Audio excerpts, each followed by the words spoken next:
Order. We start with questions. Secretary of State for Scotland, Gregor Poynton. Question number 1, Mr. Speaker. Secretary of State. Mr. Speaker, with permission, I will answer questions 1 and 10 together. I'm sure members across the House will have seen this morning's wonderful news and join me in congratulating Ferguson Marine and winning a substantial MOD shipbuilding contract through BAE Systems. It's a great news for the workforce who will play a key role in keeping our country and its people safe. Shipbuilding on the Clyde is thriving thanks to the UK Government's record investment in defence, supporting 4,000 jobs. This is a real defence dividend for Scotland. Investment the SNP seeks to block, but, Mr. Speaker, Labour will build. Mr. Speaker, this is the last Scottish orals before summer recess, so can I just thank you, all your team and the House staff for all their work over the last year. Mr. Speaker, this was a historic spending review for Scotland that ended austerity. Along with last year's budget, it delivers an extra £14 billion as a UK Labour Government dividend to Scotland. More money for our NHS, police, housing and schools. Scots will not accept continued SNP failure on Scottish public services and will be rightly asking the SNP, where has all the money gone? Thank you, Minister, for that response. This UK Labour Government is delivering the largest budgetary settlement in the history of devolution, an extra £9.1 billion to invest in Scottish public services. Yet the SNP Scottish Government continue to squander opportunity after opportunity and waste the public's money. Will the Minister join me in urging the SNP Scottish Government to get a grip and invest in projects that matter to our communities, like East Calder Medical Centre, which has not materialised after SNP dither and delay? Mr. Speaker, I absolutely join my honourable friend in that call, and may I pay tribute to his tenacious campaigning to see East Calder's new medical centre delivered. I have 10,000 GP places short in my own constituency. It's something the SNP need to take on seriously. The spending review generated £5.8 billion in health-related Barnett consequentials for Scotland. The honourable member is right to stand up for his community in East Calder, and I ask the SNP, where has all the money gone? Katrina Murray. Thank you, Mr. Speaker. I previously praised in this chamber the efforts of the Fire and Rescue Service in responding to more than one major incident in Cumbernauld. Therefore, both myself and my constituents are concerned that the proposed cuts to Cumbernauld Fire Station will undermine the ability to respond to incidents and put lives at risk. Can I ask the Secretary of State to make representations to the Scottish Government to invest in fire services in one of Scotland's largest towns? Mr. Speaker, my honourable friend quite rightly speaks out against the cuts to Cumbernauld Fire Station, which sadly is just one example of the SNP's dangerous mismanagement of Scotland's fire services, as I met the Fire Brigade Union in Scotland were telling me just last month. There are 9.1 billion reasons why the SNP Government should be choosing to invest in local services, including in Cumbernauld, but after 18 years of failure and neglect, my honourable friend's constituents will rightly not hold out much hope. Across Scotland, we need a new direction next May with Anas Sarwar as the First Minister. Thank you, Mr. Speaker. Does the Secretary of State share my view that whatever the budget that SNP Scottish Government have, they have cynically and systematically deprived funding from areas that do not support independence, leaving councils like Dumfries and Galloway and Scottish Borders and their health boards struggling to provide basic services? Mr. Speaker, I also just extend that to the right honourable gentleman to say the whole of Scotland voted against independence in 2014, and it seems to me that the SNP Government strategy is to starve all of Scotland's public services the vital funding that they require. Maria Cross. Thank you, Mr. Speaker. Of course, the spending review came off the back of last year's autumn budget, which hit businesses in my Gordon and Buchan constituency in North East Scotland very hard. Whether it was family businesses and farms with the changes to agricultural property leaf and BPR, whether it was the extension and increase to the EPL hitting our vital oil and gas sector and investment there. So what conversations is he actively having with the Treasury to ensure that North East Scotland doesn't again have to pay the price for this government's decisions next year? Mr. Speaker, I've had a minimum of 14 billion conversations with the Treasury with regards to funding in Scotland as the largest settlement ever in the Scottish Parliament's history. That's the decisions of this government in terms of the October budget, and indeed the spending review has given us the highest growth in the G7, the highest business confidence in a decade, record inward investment, 3 major trade deals, the conditions for 4 interest rate cuts, all helping businesses right across Scotland. Everything, of course, that the Honourable Lady and her party voted against. The Democrat spokesperson, Christine Jardine. Thank you very much, Mr Speaker. And like the Secretary of State for Scotland, I'd like to welcome the great news for Ferguson Marine this morning. Scottish Liberal Democrats, as he knows, secured funding for key projects across Scotland in last year's Scottish budget negotiations, including the Eye Pavilion in Edinburgh, which is so important for my constituents in Edinburgh West and his. And we welcome the additional funding as part of the spending review to help projects like this. But because almost 2 decades of SNP mismanagement has left our health service in dire need of investment and improvement, does the Secretary of State agree with me that the SNP should invest this wisely in GPs, dentists and care, so our constituents can see the same focus on innovation in health as was announced by the UK Government last week? Mr Speaker, the Honourable Lady does mention a good point about the Eye Pavilion in Edinburgh, which is a symptom of the whole of the strategy of the Scottish Government in terms of our NHS services. They promised a new Eye Pavilion in 07, 11, 16 and 21 in their manifestos and is yet to deliver it. I bet we see the same process and the same promises in their May manifesto next year. Mr Speaker, you'll know that the 1 in 6 Scots are stuck on a waiting list, an NHS app that is years behind other parts of the UK, and we have the worst cancer waiting times on record. The worst cancer waiting times on record. So I'm sure the Honourable Lady and millions of other Scots know that the SNP has failed their NHS, and if they had any idea how to fix it, they'd have done it by now. Stephen Giffins. Mr Speaker, during the spending review period, the Scottish Government will have to continue to mitigate some of the cruellest Westminster policies. Had to do that under the Tories, it continues under Labour, not least on the 2-child cap. So can the Minister tell us if there are any plans to scrap it? Mr Speaker, the Honourable Gentleman and his colleagues voted against the budget. They voted against all of the measures to raise revenue in the budget, and they voted against the actual spending of it. There's £14 billion extra going into the Scottish budget from the second that this Labour government took power just over a year ago. There's £14 billion more. They need to be spending it well, and I'm sure the Scottish public will look very, very dimly on a Scottish Government that can't spend it and improve our public services. Speaker, I'm not sure the Secretary of State quite caught the question there. We voted against the 2-child cap. If there's cash to go round and UK departments are getting bigger spending increases in the Scottish Government, why won't he prioritise child poverty, which was described by the Child Poverty Action Group as being the far most cost-effective way to cut child poverty was to get rid of the 2-child cap, described by the Pensions Minister as being immoral. And the Cabinet Office's recent report tackling child poverty saying there's a lot we can learn from action being taken in Scotland, Wales and Northern Ireland. Will he make scrapping the 2-child poverty cap a priority, or will he insist on failed Tory policies? Mr Speaker, the Honourable Gentleman wants to keep the failed broken welfare system that the Tories put in by these votes last week. But what we've done as a government, we've had a pay rise for 200,000 Scots, day one rights for sick leave and parental leave, £150 of energy bills for over 500,000 Scottish households. We've banned exploitative zero-hours contracts, and there's 10,000 children in Scotland every single night going to bed without a home. That's a dreadful record for the Scottish Government. Clydesdale. Question 2, please, Mr Speaker. Minister. Mr Speaker, artificial intelligence will drive incredible change in our country. It will turbocharge growth and it will boost living standards. Scotland, as we know well, has been the UK's home of AI since 1963, and it will become the home of the most powerful supercomputer in the UK, with this Labour government investing £750 million in its development at Edinburgh University's Advanced Computing Facility in Midlothian. We are currently assessing applications for AI growth zones from across the UK, including several from Scotland, which is at the cutting edge of computing power globally. Thank you, Mr Speaker. Can I thank the Minister for her answer? It is refreshing to have a UK government so committed to investing in and developing AI. In comparison to John Swinney and the Scottish Government stuck in an analogue age, unable to even provide patients and staff with a functioning NHS app. Does she agree with me that the towns of Airdrie and Shotts and indeed North Lanarkshire, a former industrial heartland, are incredibly well placed to serve as an AI growth zone and capture the clear ambition the government has?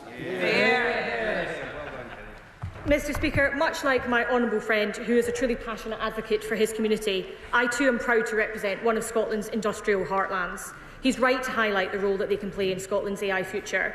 And as for his comments regarding the First Minister, my right honourable friend, the Health Secretary, was particularly astute in his assessment. I'm afraid the First Minister is from the age of Taggart, and what's upon us is the age of Department Q. Angus Mann. Thank you, Chairman. The transmission line from Skye to Fort Augustus has been approved.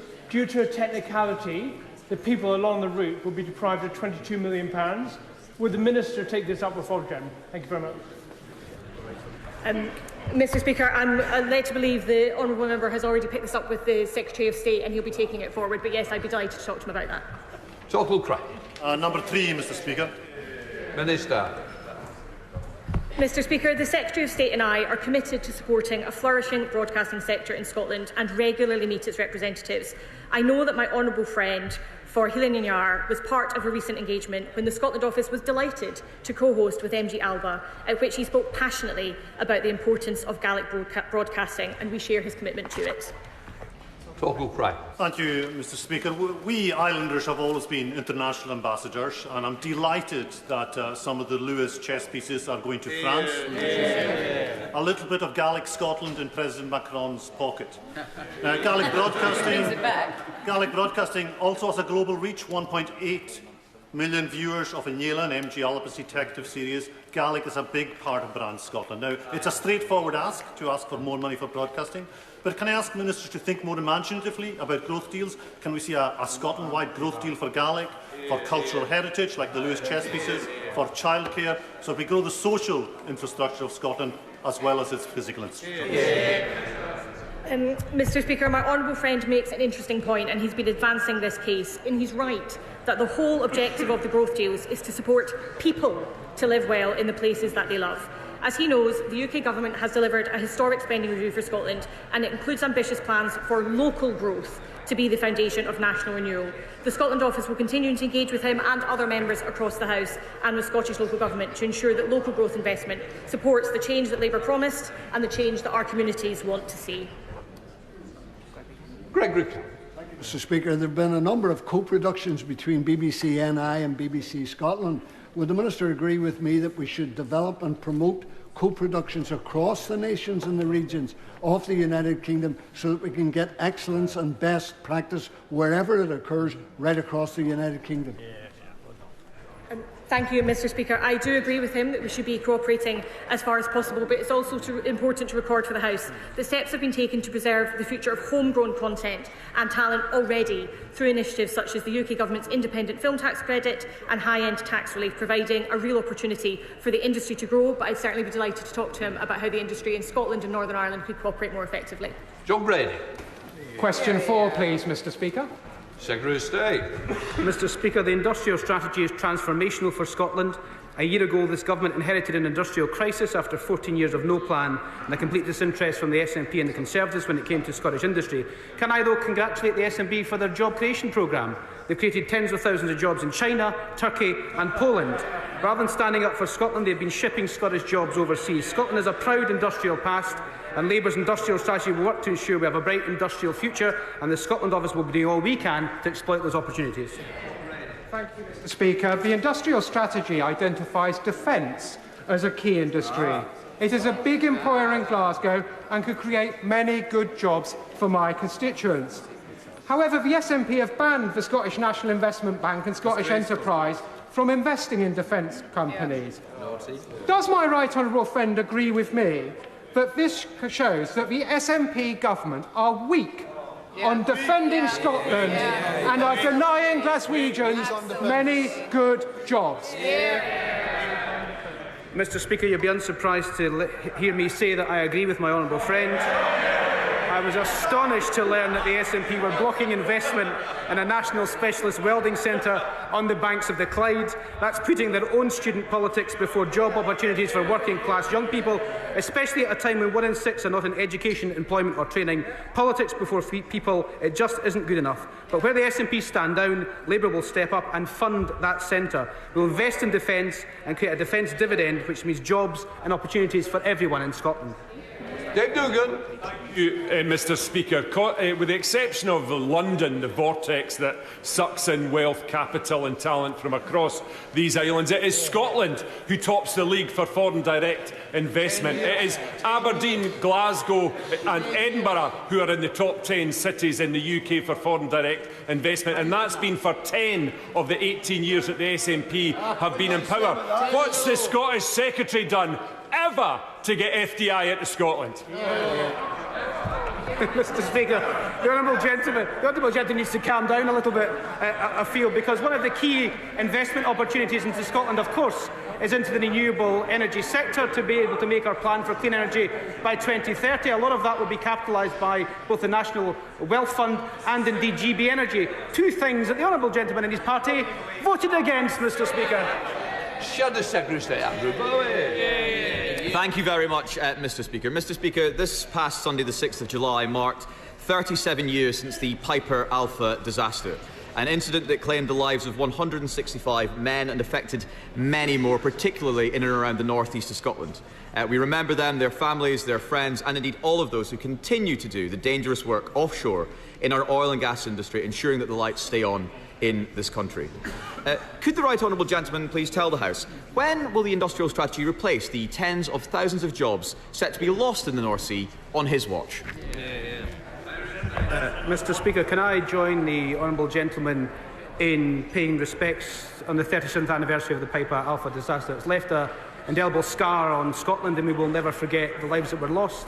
But we'll also never forget the catalyst that was for making sure that the North Sea in the UK is the safest place to do oil and gas anywhere in the world, and is world leading on that.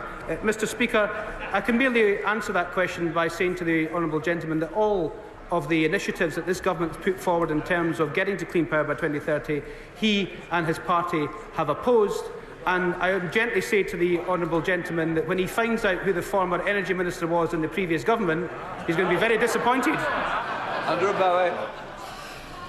Thank you, Mr. Speaker. Mr. Speaker, we are very proud of our record in supporting the oil and gas industry, and talk about having their head in the sand. 400 jobs are going to be lost in the North Sea every 2 weeks on his watch. That is a Grangemouth-size event every 2 weeks. The only strategy that this government has is a de-industrialisation strategy. There is an industry ready, willing, and with just the skilled workforce ready to generate energy, generate revenue and generate jobs in Scotland. So come on, Secretary of State, let's have a real industrialisation strategy. Remove the energy profits levy, overturn the ban on licences, and let's return to a policy of maximum economic recovery from the North Sea.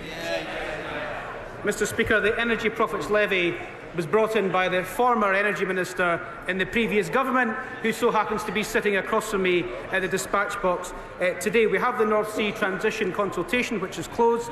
That sets out the pathway to a just transition in the North Sea. That's to protect jobs. And of course, we want to get to that clean power by 2030. Those are the jobs and the careers of the future, but that transition has to take those jobs with them.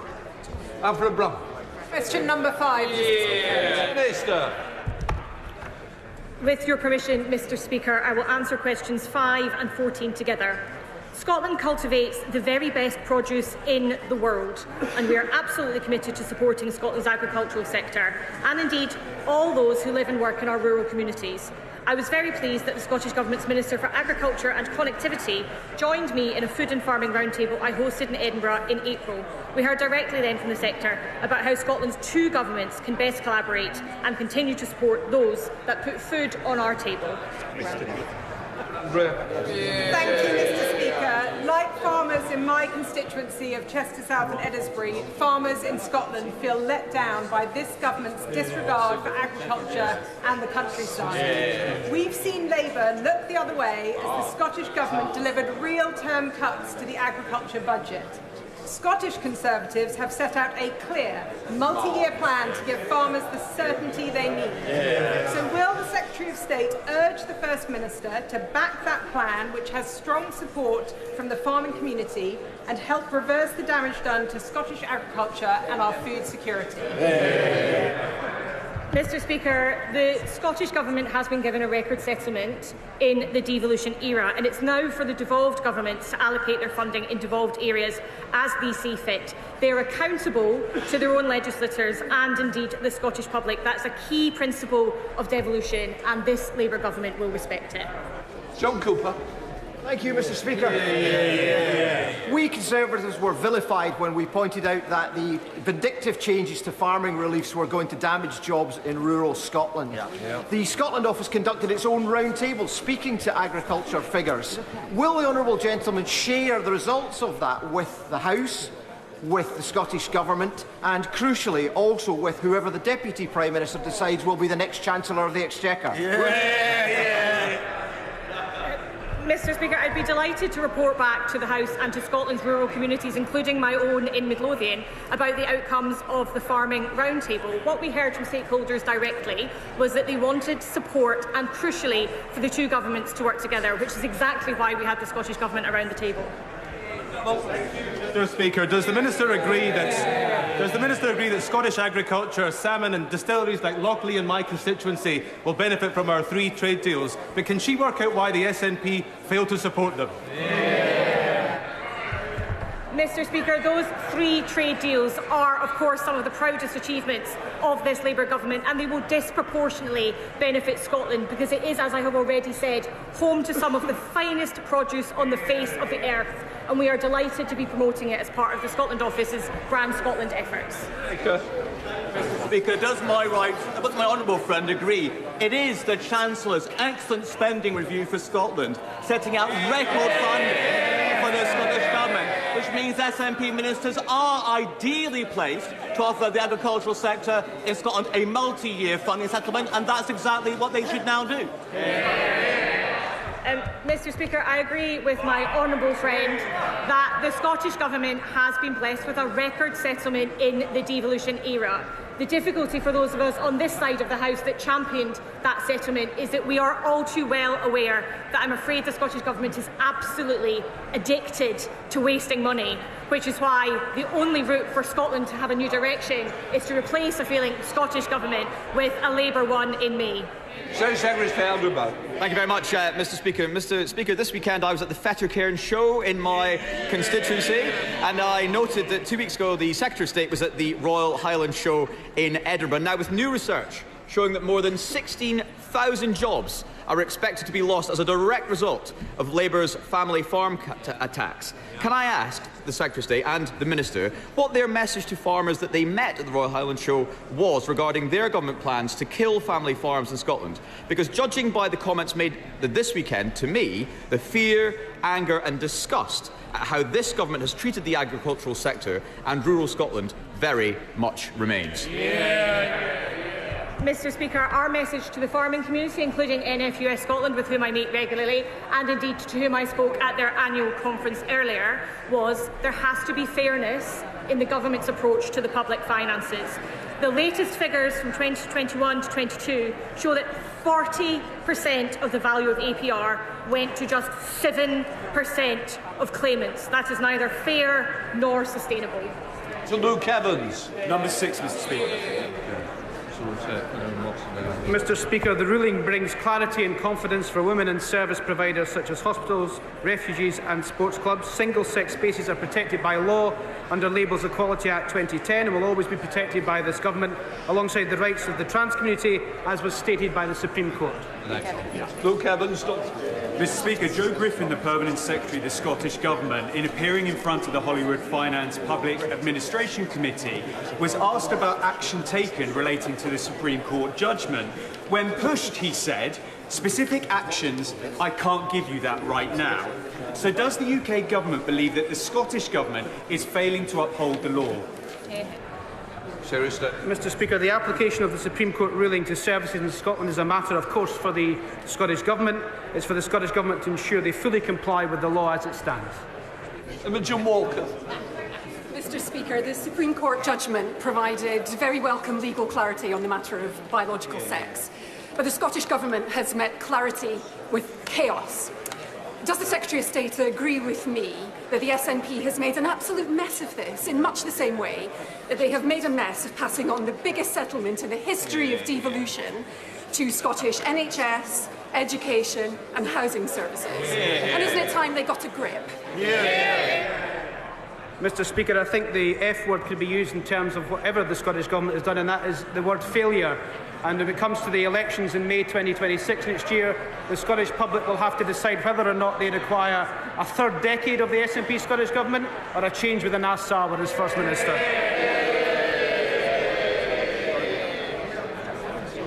Jerome Mayor. Number 7, sir. Thursday. Mr. Speaker, under this government is working people in Scotland who will feel the benefit of economic growth. We've given the largest settlement in the history of the Scottish Government, £14 billion extra. The stability in the economy has enabled us to have 4 interest rate cuts, meaning cheaper mortgages for homeowners. Fuel duty is frozen, meaning 3 million Scots motorists pay less at the pump. The minimum wage is up, meaning a pay rise for 200,000 of the lowest paid Scots. And that deserves the largest cheer because it is for the lowest paid Scots, and the Warm Homes discount is extended to 500,000 Scots. The jobs tax decimated business confidence and has seen unemployment rise. The budget blow to Scotch whisky, the attack on family farms, the undermining of the oil and gas industry, and now Scottish Hospitality Group has slated the spending review, saying it does absolutely nothing to support the sector.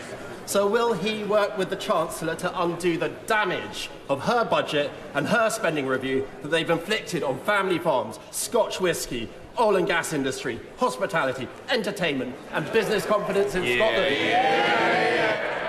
Mr. Speaker, the honourable gentleman should go and speak to Scottish businesses and apologise for voting against the budget and apologise for voting against the £14 billion extra that will go to Scotland as part of the spending review. As a result of the decisions taken by this government, we have the highest growth in the G7, the highest business confidence in a decade, record inward investment, 3 major trade deals, 4 interest rate cuts, all helping businesses right across the country. Joanna Baxter.